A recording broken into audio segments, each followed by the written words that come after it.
Blackballed. Blackballed. Blackballed.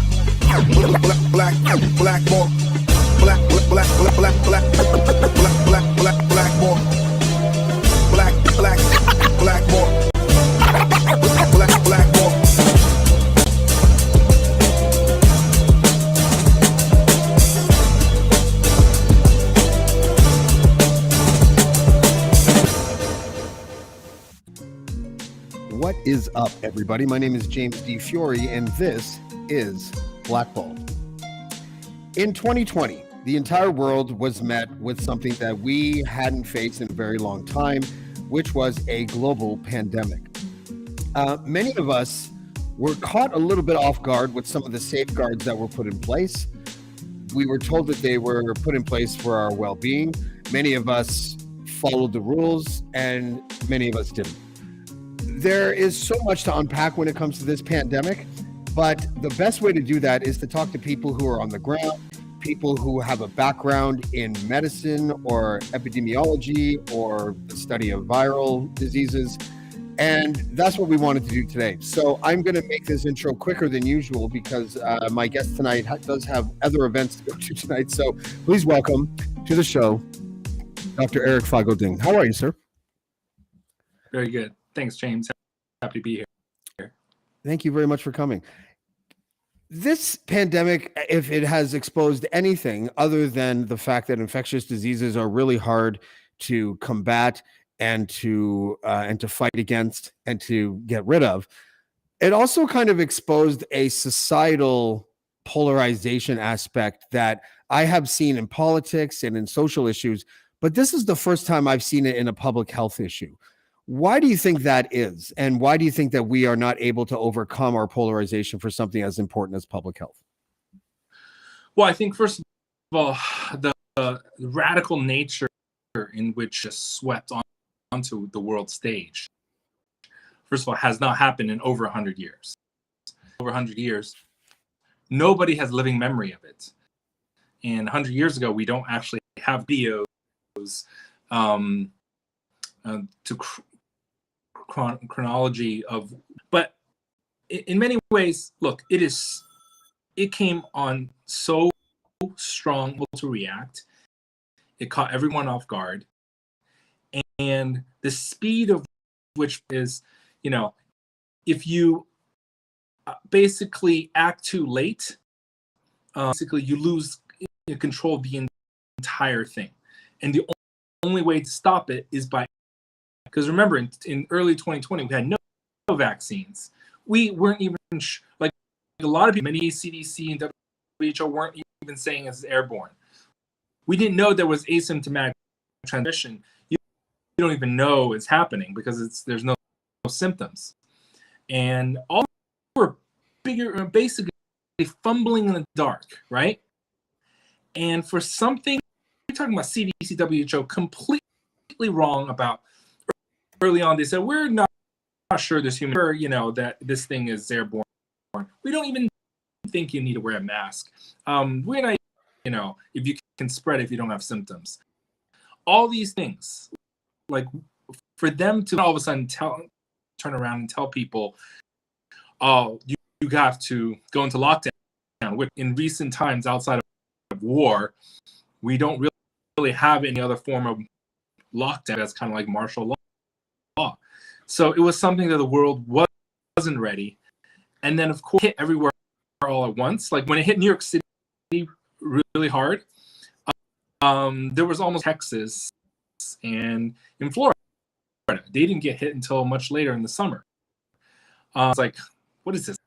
Shutting down America for something I don't have. Basically, if it doesn't hit them personally, it's not real.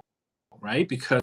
So of course, then it's, the politics of government overreach. In the sociology of this, we can study for like a decade or more, is that people don't want to believe they have to take these radical measures, seeing something of this radical nature. And it didn't hit everyone all at once. See, it's, it's not real. It's kind of like the saying, picks or it didn't happen. But my family members get sick, or it didn't really happen because it only happened to those in Boston and many of the East Coast places. So hence that just lends to even more. Yeah, you said something. Sorry, it's from memory, so I'll make it wrong. But I think you said something like an ounce of prevention is worth a pound of cure. Can you tell me what you meant by that, and if you think that we will learn that lesson before the next pandemic hits? Well, I think that an ounce of prevention is worth a pound. Understand that it's easier to prevent, say, a catastrophic, a bit slower. You can prevent a catastrophic accident in traffic jam. And just take a little more care, eat a little more vegetables, and more. You can prevent so many more other diseases. Because oftentimes, what is medicine? Medicine is effectively what you are after your body has been wrecked by a disease, right? How there's accident prevention, and then there is what do we do to fix the car and make sure that the car doesn't get totaled, to salvage a car. But basically fix the car is you get sick, see a doctor. But medicine in itself is already hugely done, right? And the enormous social, financial costs of disease is humongous. But if we just did a few things, we could prevent all the suffering of diabetes, heart disease, cancer, and all did a few things to invest in our health and our society. But nobody wants to do that. This ounce of prevention worth a pound of cure. It's like, if you think of a stock market, or a business, why huge return on investment, right? But no one wants to do it up. And it's like, people always punt. And let's go to the example of, say, a street light at a busy intersection. If 10 people, 20, 30 people get injured at this busy intersection every year because of crazy. And it's like, oh gosh, we got to do something. We got to put in a stop sign, a crossing signal over this intersection, right? So that people don't get killed and run over. Well, you do that, getting that bridge tunnel built is really hard. Do it. The other problem in public health is the prevention here is wonderful, because now you saved all these people's lives, but they never knew that they would have gone to the hospital and possibly have died, right? And this is the if it works, like if we had a lockdown very early on and to just a few pockets and it didn't explode, the other side guys were fear mongering. It was never even that bad, it was all over before it went overboard, right? But if you don't do anything, all health fan in many ways, and then of course, what else never enough if you do it too late. And this is the conundrum, which is the thing, especially for infectious disease that quickly, explosively spread through, especially an urban dense population, especially around holiday time, right? I would just say that public health is always in this quandary. Really, people hate you. You act too late, then it doesn't work. And health, right? Because you pay huge. There's health insurance. There's huge amounts in the U.S. for treatment, but nobody wants to pay upfront for it. What's sad is, for example, the CDC is that there's like they hired 4,000 employees for the pandemic. 80% of them are being laid off by next month. All these extra 3,200 staff of the 4,000 are going to be laid off immediately. And nobody's grateful, but if shit hits the fan again, people will be like, we kind of like fund public health more. But that's kind of like the polarization. I've heard you talk a little bit about how we are sort of leaderless. Governments don't really have leaders that seem to be able to galvanize the public into doing the things that need to be done during times like pandemics. And also, the messaging that came out of the WHO, the CDC, and the government often it wasn't that they contradicted necessarily. It almost was like they were too verbatim, and there seemed to be this idea that instead of it seeming like all of these groups were on the same page, a lot of the information that they would give, say in March of 2020 or April 2020, would then not be the conventional wisdom by October 2020. And I feel like it's fine to get things wrong in a fluid situation, but they never owned it. They never owned the things that they got wrong, and it made the public feel like they were being lied to. Is that a fair assessment? Yes. So the phrasing "lied," science changes, and in many ways, you unravel new novel coronavirus that you didn't know about before. But I think that what saw everything on the government on that. But I think what you can fault them, precautionary principle. Like when in doubt, and it's about this. Like for example, oh, it's not airborne. It can't be airborne. Oh, asymptomatic transmission. No. You don't need to protect yourself or isolate. You have symptoms. If you're asymptomatic, you're fine. You don't need to do anything. What if you're wrong? The issue is, what if you're wrong? If you're wrong that, oh, there's no issue when there is, or if you're wrong that about airborne when it actually is, that mistake is huge. And early on, when you are in this, twilight uncertainty phase of what is going on, the government should have taken a precautionary principle. Because there's a lot of evidence coming out of Japan, Korea, that this shit was asymptomatic. You're transmitting it before you show symptoms, because it was already exploding from a person that actually got sick later on, and that it was airborne. But like that kind of stuff is what, even in the face of a lot of evidence that it is likely airborne, and this aerosol scientists who are just angry about this starting April, May, June, and finally they put out that letter. They were ignored, they were minimized, and back to them until we were literally banging on the door so loud that they couldn't. Stuff is what governments should have been faulted for, because they were over a set of experts. Because in infectious disease, it's complicated. There's virologists who are, biochemists, cell biologists of viruses, are immunologists who actually understand the human immune systems. Virologists don't usually are not the vaccine designers per se. And then there's epidemiologists who understand the math of the explosive and the causation. There's asymptomatic. Oh wait, this is airborne. And then there's aerosol scientists, which are engineers that understand through the air. Like there's so many different experts, right? And there's more sociologists and many other medical on ventilators.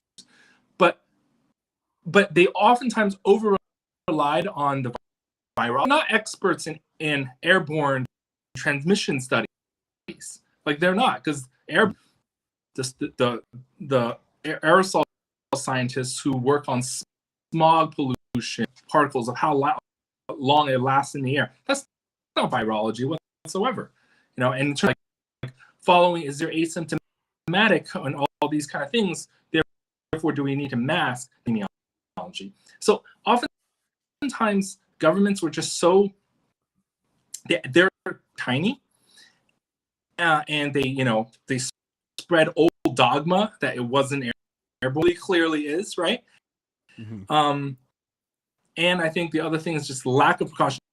If ask more people beyond your little circle, and don't, because I don't want to, the economy, the Don't Look Up movie. You don't want to ruin the economy. Don't shake, don't scare people whatsoever, even if they're headed, scare them whatsoever, because the market will crash. But actually, there was just mine. They studied, for example, open table restaurant reservations, restaurants, right? And they wanted to know, and it was like a border state. One state closed down earlier than others, but these cities are basically intermingled, and so their infections were similar. So, what happened to restaurants?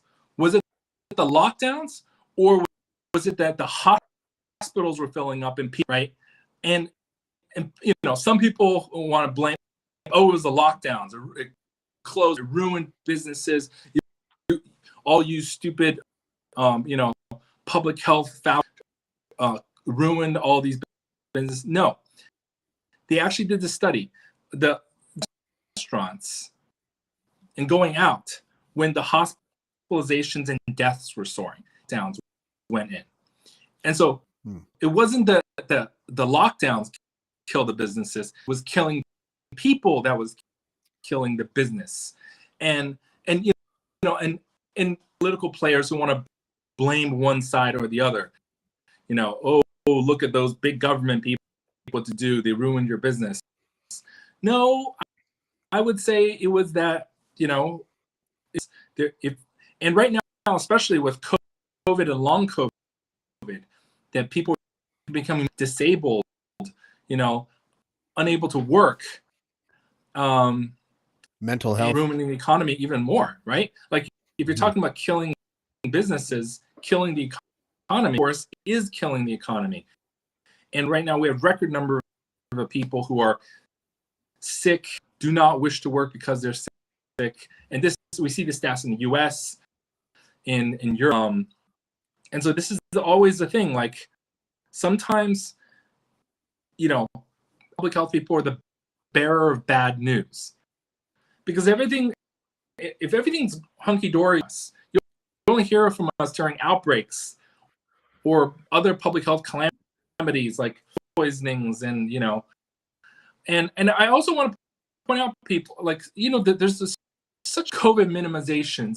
It's like, these people, they had risk factors anyways. I got hospitalized. This kid had a risk factor. First of all, society in which we try to save every kid's life. No child should die. You are sick, if you're handicapped. We live in a society in which children should not die. It's not the 1600s or the 600s or the 600 BC. Kids are not like an I don't care if the child has risk factors. So saying that is a degree of just moral bankruptcy.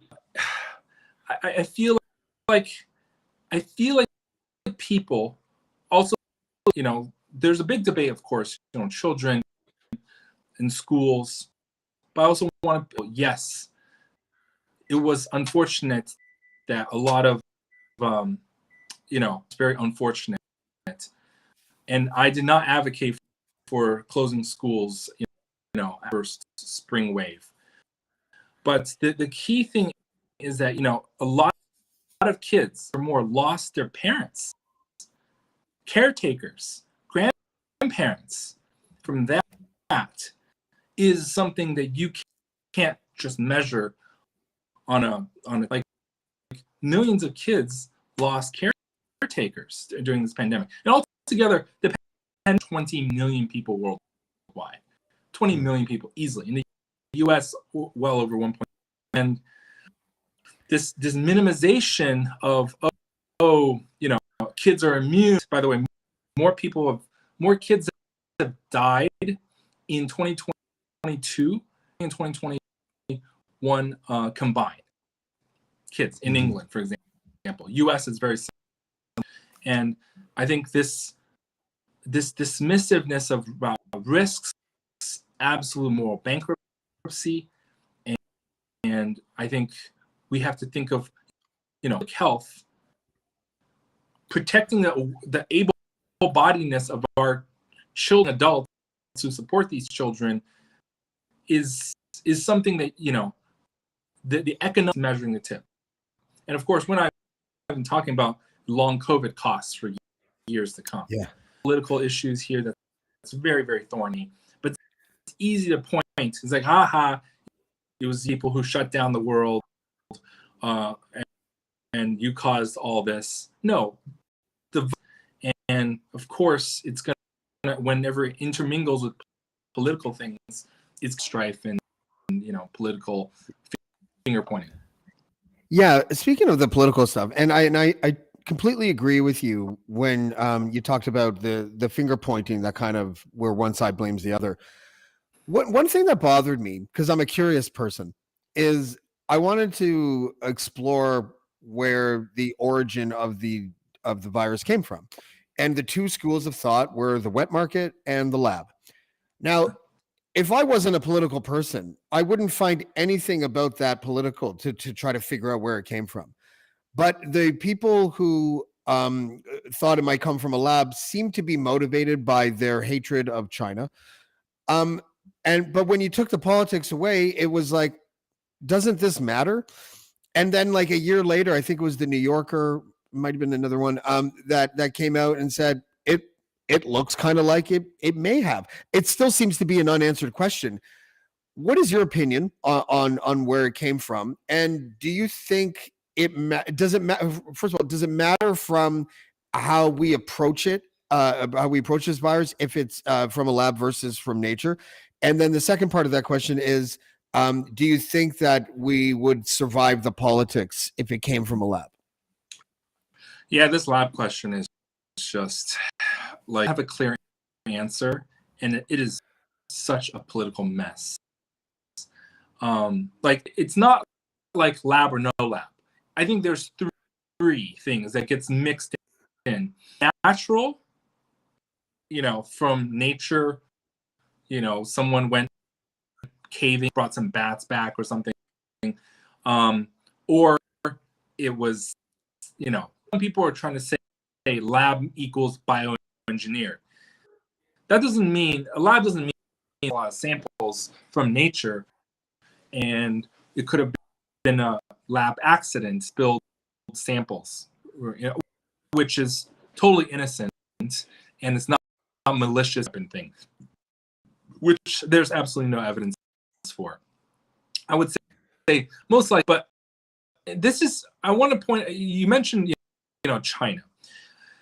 Yes, there's a news around the China issue because, Trump called it, Kung flu, and in a certain way blew the whistle earliest before many other Western epidemiologists put away some of the misinfo. I have a doctorate in epidemiology, nutrition separately, but I was one of the earliest epidemiologists because the ground in China of what is going on.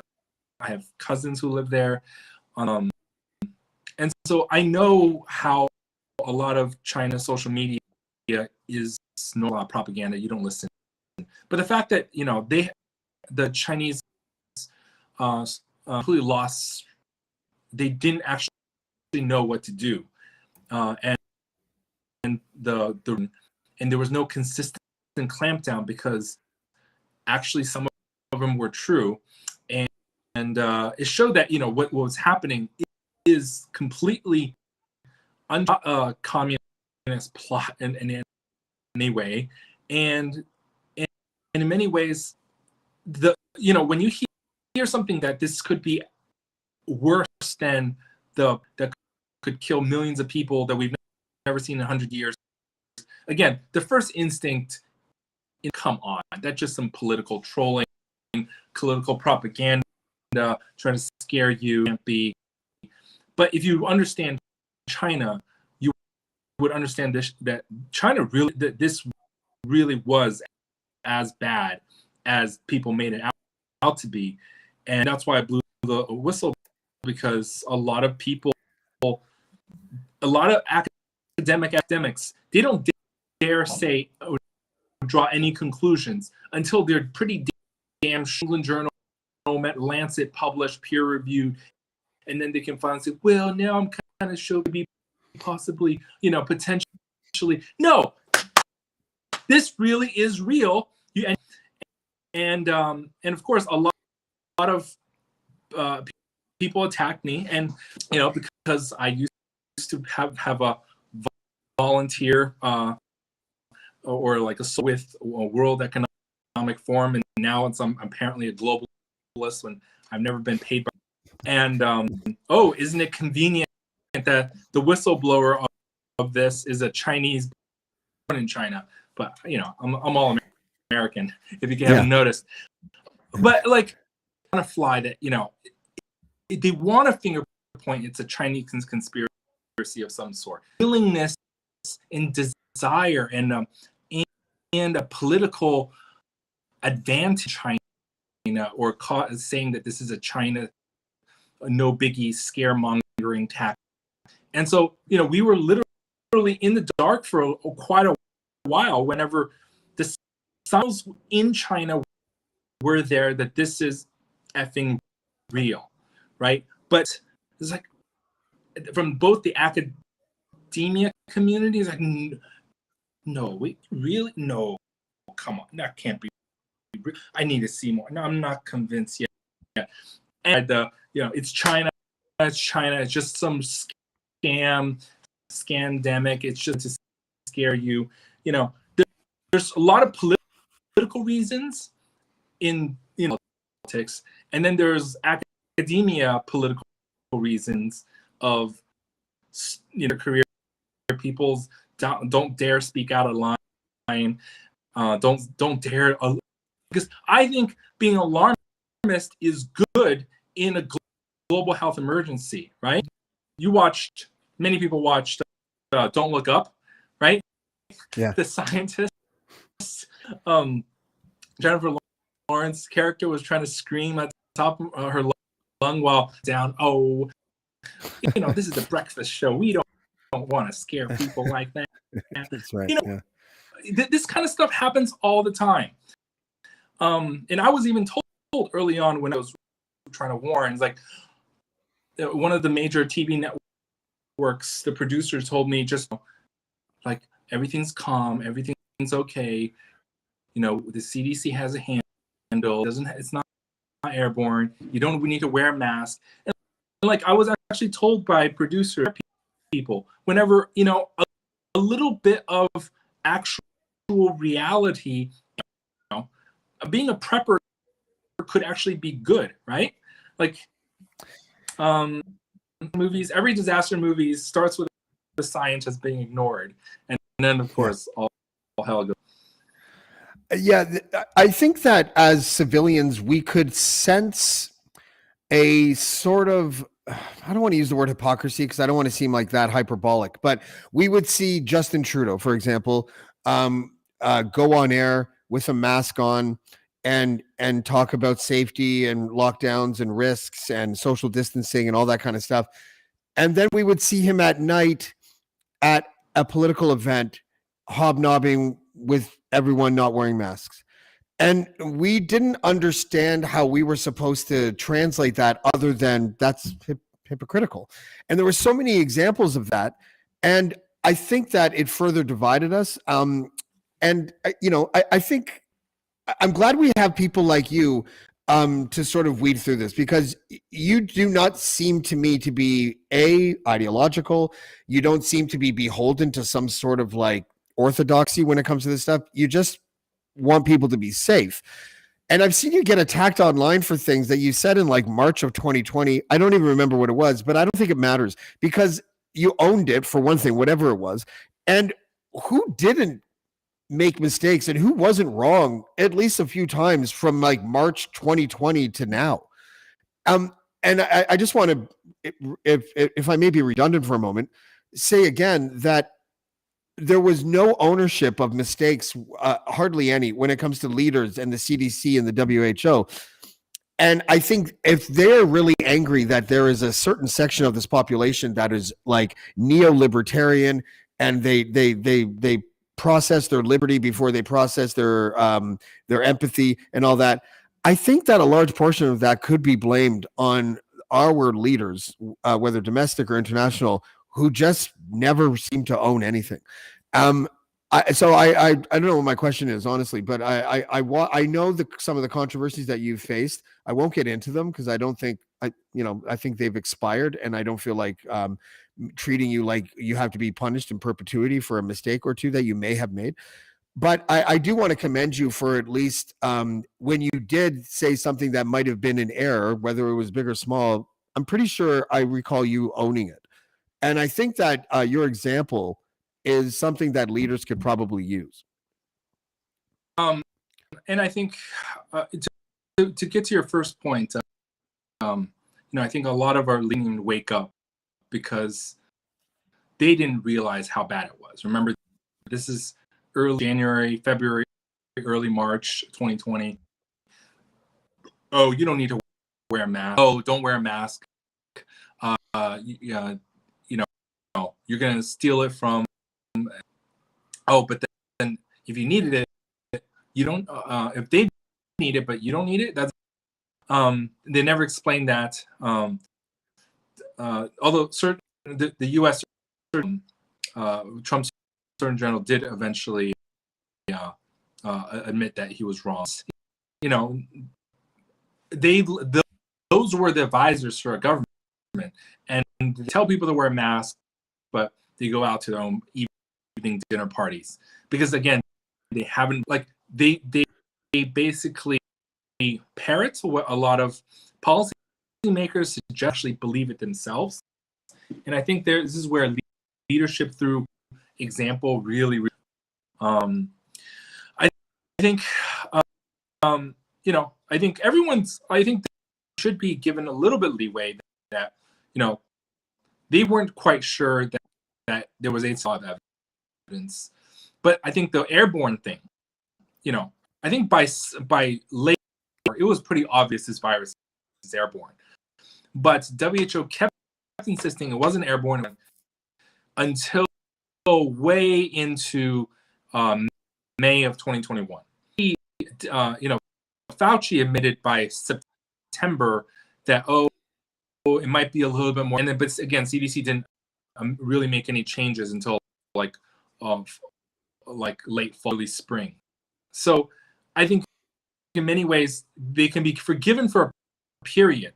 For example, the airborne thing, and I'm going to give them a pass on the mask thing during 2020, but a lot of the stuff still today, right now, pediatric hospitals are in both Canada and the pediatric hospitals and the ICUs.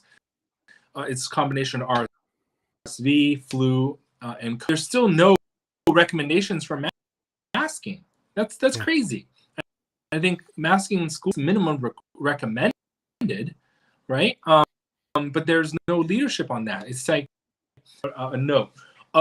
Oh, if you're coughing and sneezing, use a tissue, a shirt. That's literally what it says. And then wash your hands. Maybe stay home if you're sick. Maybe wear a mask if you're coughing or sneezing. You cough into a t-shirt. What is this? Just hospital beds are empty. Pediatric hospital beds are full. And I want to point out something. By the way, beds are empty. Do we say, hey, guys, today you don't need to wear recycling because hospital beds are empty? Do we say that in public health? No. Do we is legal today because hospital beds are empty? We don't say that. Yeah. No, we always wear a helmet, even regardless of the hospital beds full or not. No, regardless of hospital capacity, right? This kind of stuff. Oh, seatbelts. Oh, seatbelt needed day. No, you need to wear seatbelts, period.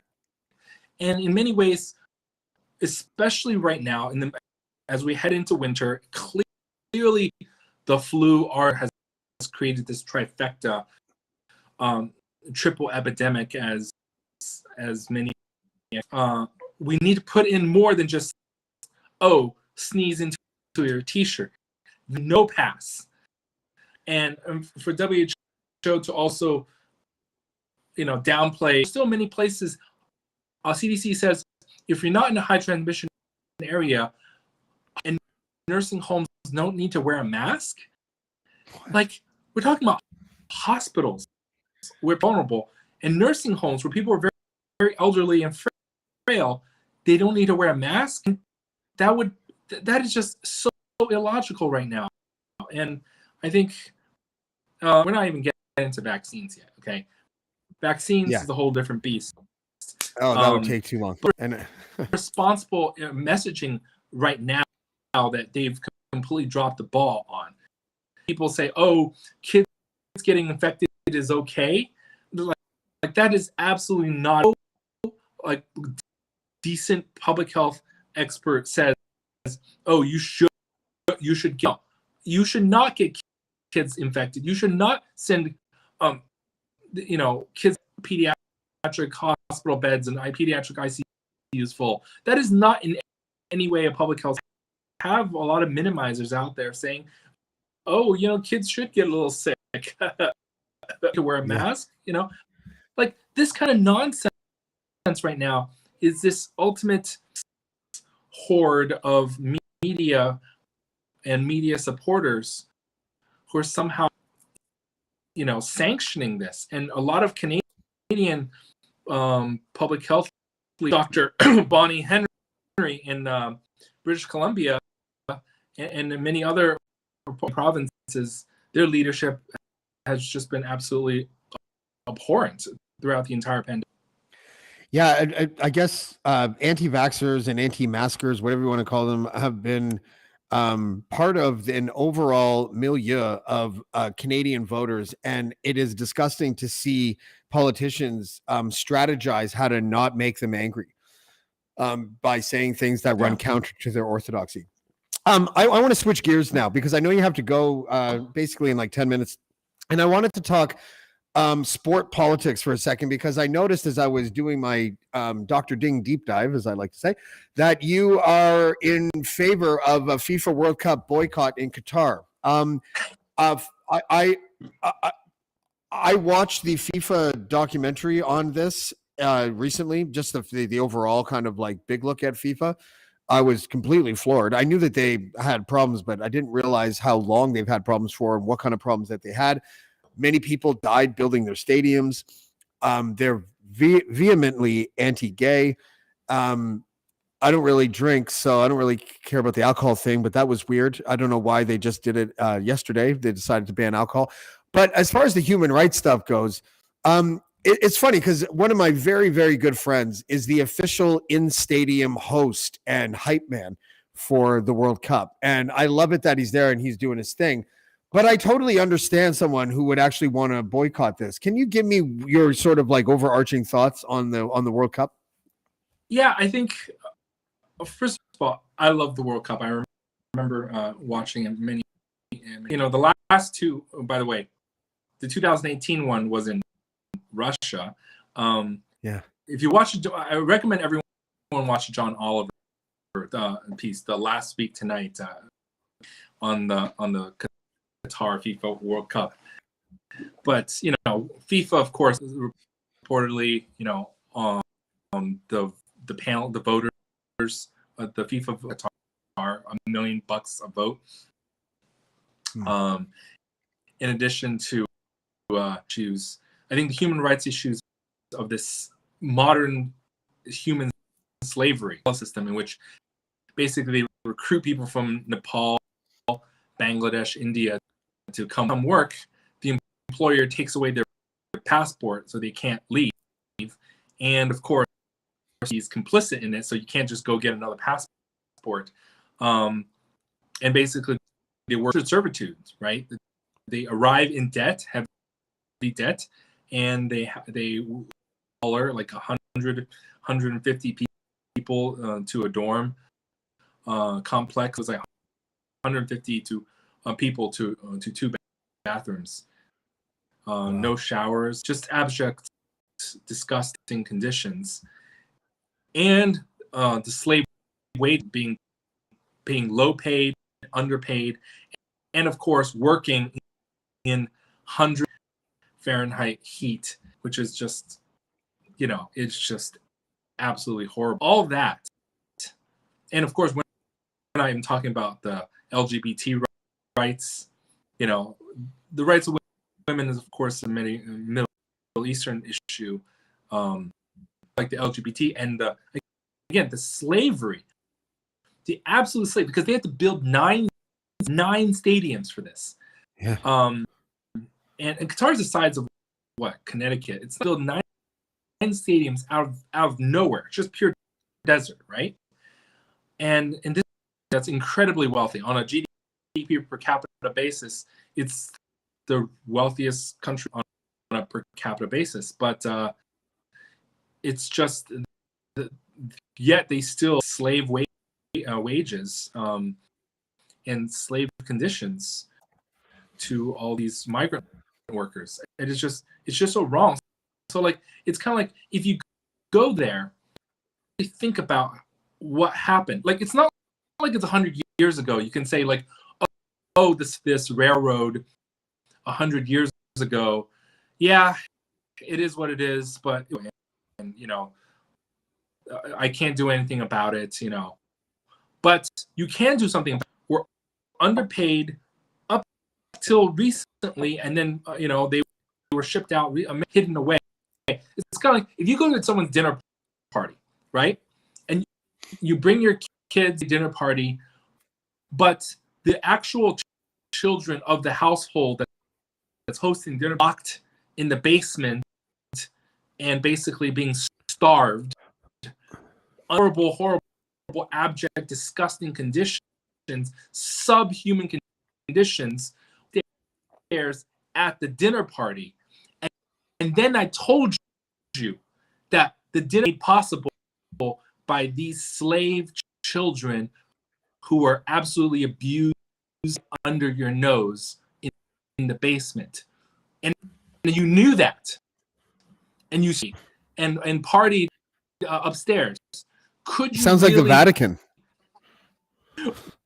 Yeah, there are other analogies, but could you really do that? Because that's honestly how you're celebrating the World Cup, and it's not the players' fault because I know they tried with their armbands. Probably going to be fined by FIFA if they wore these one love armbands or the rainbow symbols whatsoever. I get it's not the players' fault, and I get it's not the national team's fault, but the sponsors at the core pushed, Adidas, Coca, Hyundai, McDonald's. So I pushed, for example, yesterday, Coca-Cola directly, and I said, "This is how can you guys be leading partners of FIFA, knowing this exact go to a dinner party and party upstairs, knowing after someone tells you the abject condition of the household being who are now hidden away in the basement and living in, go to that party knowing the conditions the children partying upstairs." And this is where it's a matter of human rights, right?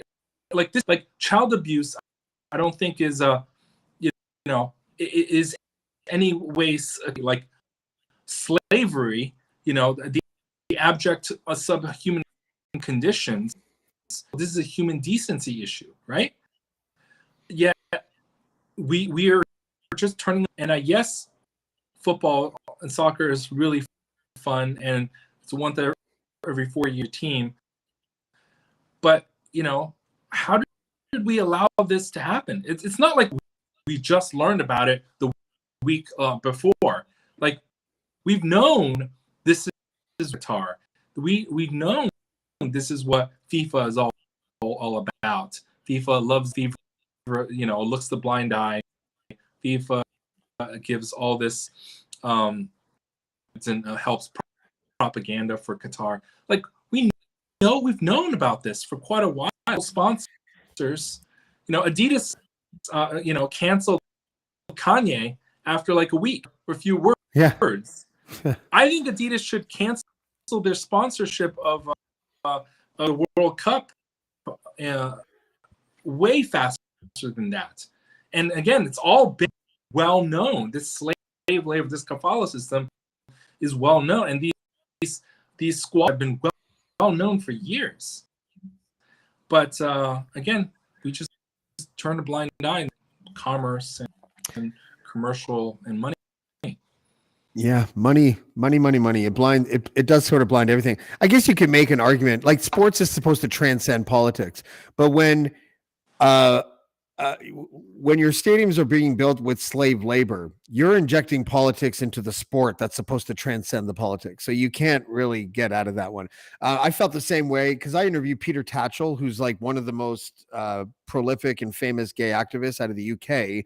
And he went to Sochi when during the World Cup there and protested, like a one-man protested for gay rights and got arrested twice, got beat up, but like he put his money where his mouth is. Listen, I'm going to let you go because I know that you have places to be. And I wanted to thank you for coming on the show. I got a little bit of heat for you coming. And the best way that I can put it is that I don't care. I like you, and I think that you spread a good message. And I'd like to thank you for coming on Blackballed today, sir. Thank you very much. Have a great day. That was Dr. Erc Feigl-Ding. I'm really sorry about the audio, guys. I sometimes, this interview was supposed to happen at 7. It happened at about 20 to 6 instead. I normally don't do interviews when the audio is a little choppy. I don't know how bad it was on your end. On my end, it was like every 5 seconds I'd miss a syllable or two. So I apologize for that. My audio has been a little bit better lately. I just want to say something because, before I do that, I think we should have the next World Cup in the Vatican. And if they have to build 9 stadiums because the Vatican is only like 1.2 square kilometers big, boom, no more Vatican.